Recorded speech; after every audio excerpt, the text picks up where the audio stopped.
کہ تمہیں اس لیے پیدا نہیں کیا گیا کہ تم دن بھر کام کرو، دن بھر محنت کرو، دن بھر روزی کماؤ، دن بھر کما کر اپنے آپ کو تم مالا مال کر لو، اسی لیے تمہیں پیدا نہیں کیا گیا۔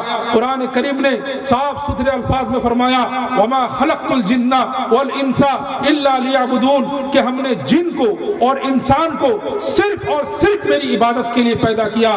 آگے اللہ رب العالمین فرماتا ہے روزی کی فکر چھوڑو، روزی کا ذمہ دار میں ہوں، روزی میں دوں گا۔ ان اللہ هو الرزاق ذو القوۃ المتین، اللہ تعالیٰ فرماتا ہے کہ روزی تو میں دینے والا ہوں، میں رزاق ہوں۔ اور قرآن صاف اعلان کرتا ہے وما من دابۃ فی الارض الا علی اللہ رزقها، زمین پر ایک ایسا کیڑا نہیں ہے جس کی روزی کی ذمہ داری میرے خدا کی نہ ہو۔ میرے آقا علیہ الصلوۃ والسلام کے دیوانوں، ہمیں کیوں پیدا کیا گیا تھا اور ہم کیا کر رہے ہیں؟ میرے آقا علیہ الصلوۃ والسلام کے شہزادوں، اللہ نے یہ بھی فرمایا کہ تم دنیا میں جا رہے ہو، لیکن اتنی بات یاد رکھو، اتنی بات یاد رکھو، دنیا میں جانے کے بعد پھر تمہیں لوٹ کر میرے ہی پاس آنا ہے۔ اللہ تعالیٰ نے صاف ستھرے الفاظ میں فرما دیا یہ دنیا کی زندگی 60 اور 70 سال کی زندگی ہے، 80 سال کی 100 سال کی زندگی ہے۔ یہ زندگی کہ تمہیں اسی لیے دی گئی تاکہ تم اللہ کی عبادت کر سکو، اللہ کی بندگی کر سکو، اللہ رب العالمین کو تم یاد کر سکو، اللہ کو پہچان سکو، اور پھر تمہیں آنا ہے میرے پاس۔ ثم الینا ترجعون، پھر سب کے سب تم لوگ میرے ہی پاس لوٹ کر آؤ گے۔ آقا علیہ الصلوۃ والسلام کے دیوانوں، لیکن آج ہم لوگ اللہ رب العالمین کی تخلیق کا مقصد، اللہ نے کیوں پیدا کیا، وہ مقصد کو بھول کر منمانی زندگی کر رہے ہیں۔ یاد رکھیے میرے دوستو، یہ جو 60 اور 70 سال کی زندگی ہے، اللہ نے اس زندگی کو زندگی نہیں کہا، اس کو موت کہا ہے، موت۔ یاد رکھیے سورہ ملک پارہ نمبر 29 آیت نمبر 2 میں اللہ نے فرمایا الذی خلق الموت والحیات لیبلوکم ایکم احسن عملا، کہ وہی اللہ جس نے موت دی ہے، جس نے زندگی بخشی ہے۔ سوال ہوتا ہے کہ پہلے تو زندگی ہے، پھر اس کے بعد موت ہے۔ میرے دوستو بزرگوں، لیکن اللہ نے کہا کہ وہی اللہ جس نے موت دی ہے، موت کو اللہ نے پہلے بیان کیا، موت موت موت، اس کے بعد اللہ نے فرمایا حیات، زندگی۔ اب لوگ سوچیں گے یار ہم جو 60 اور 70 سال 80 سال زندہ رہتے ہیں، دنیا میں جیتے ہیں، کیا یہ زندگی نہیں ہے؟ اللہ نے اسے موت کیوں کہا ہے؟ میرے دوستو بزرگوں، اس بات کو سمجھنے کے لیے ایک مثال دیتا ہوں۔ مثال کیا ہے کہ ایک بچہ ماں کی کوکھ میں آیا ہے، 4 مہینے کے بعد اس بچے میں روح آ گئی، بچہ ماں کی کوکھ میں ہلنے لگتا ہے، ڈولنے لگتا ہے، ہاتھ پیر ہلاتا ہے اور سر ہلاتا ہے۔ اس کے باوجود بچہ جس دن پیدا ہوتا ہے اس دن سے اس کی عمر کا حساب لگایا جاتا ہے کہ آج بچہ پیدا ہوا، برتھ سرٹیفکیٹ میں وہی لگایا جاتا ہے کہ اس کی عمر کیا ہے۔ یعنی گویا ماں کے پیٹ میں، ماں کی کوکھ میں 6 مہینہ 5 مہینہ وہ جو زندہ رہا، اس کی جو ماں کی کوکھ کی زندگی ہے، اس زندگی کو ہم نے زندگی شمار نہیں کیا، بلکہ ہم نے اس کو موت کے کھاتے میں لکھ دیا، اور جب پیدا ہوا تب سے اس کی عمر کا، اس کی ایج کا حساب لگایا جاتا ہے۔ تو میرے دوستو بزرگوں، یاد رکھیے جب ہم انسان ہونے کے باوجود ماں کی کوکھ میں پلنے والے بچے کی 6 مہینے کی عمر کو ہم لوگ زندگی کہنے کے لیے تیار نہیں، تو اب بتائیے اللہ رب العالمین اللہ رب العالمین اس 60 اور 70 سال کی زندگی کو اگر موت قرار دے، زندگی نہ کہے، تو اس میں تعجب کی بات کیا ہے؟ آقا علیہ الصلوۃ والسلام کے دیوانوں، موت اور زندگی ایک آزمائش ہے۔ اللہ رب العالمین نے موت کو بھی بنایا، زندگی کو بنایا، اور یہ موت اور زندگی رکھ کر یہ فیصلہ کیا، اللہ نے کہا لیبلوکم ایکم احسن عملا، یہ جو تمہیں زندگی دی گئی 60 اور 70 سال کے لیے تمہیں دنیا میں بھیجا گیا، اس لیے نہیں کہ تم کھیل کود میں گزارو، اس لیے نہیں کہ تم جوا بازی میں گزارو، اس لیے نہیں کہ تم منمانی کر کے یہ 60-70 سال گزار لو، نہ نہ نہ، لیبلوکم ایکم احسن عملا، اللہ جانچے گا، اللہ امتحان لے گا، ایگزام لے گا کہ تم میں سے کون دنیا میں جا کر نیک عمل کر کے آیا ہے۔ آقا علیہ الصلوۃ والسلام کے دیوانوں، ذرا سوچو تو صحیح کہ اللہ رب العالمین نے کائنات کا ذرہ ذرہ انسان کے لیے بنایا ہے، انسان کے لیے ہوا کو بنایا، انسان کے لیے آسمان کو پیدا کیا، انسان کے لیے زمین کو غلام بنا دیا، زمین کو ملائم کر دیا، اور زمین کو کھیتی کے قابل بنایا۔ یہ ساری کائنات صرف انسان کے لیے۔